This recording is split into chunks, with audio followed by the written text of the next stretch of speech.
पारनेर तालुक्यातील बाबुर्डी येथील शहीद सुभेदार प्रवीण शिवाजी दिवटे दिनांक 23 ऑगस्ट 2026 युनिट 59 एमएडी रेजिमेंट यांनी मातृभूमीची 26 वर्ष निस्वार्थ सेवा बजावत देशासाठी आपल्या प्राणांची आहुती दिली। बाबुर्डीच्या या वीर सुपुत्राच्या शहादतीने संपूर्ण पारनेर तालुका व अहिल्यानगर जिल्ह्यावर शोककळा पसरली आहे।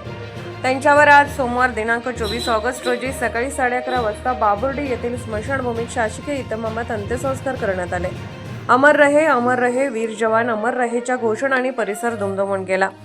दरम्यान सोमवारी सकाळी 9 वाजता बाबुर्डी ग्रामस्थांच्या वतीने बाबुर्डी ते म्हसने फाटा मोटरसायकल रॅली काढण्यात आली।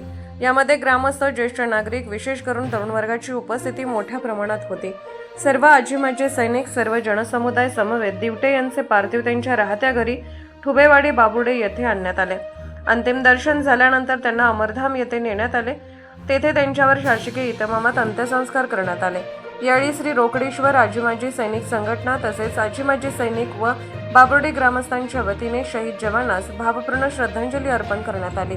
यावेळी खासदार निलेश लंके, आमदार काशीनाथ दातेसर, तहसीलदार गायत्री सौदाने, राहुल पाटील शिंदे, दत्ता नाना पवार, पारनेर पोलीस निरीक्षक सोमनाथ दिवटे, सुपा पोलीस निरीक्षक ज्योती गडकरी, सैन्य दलातील अधिकारी, आजी-माजी सैनिक संघटना, ग्रामस्थ व परिसरातील जनसमुदाय मोठ्या संख्येने उपस्थित होता।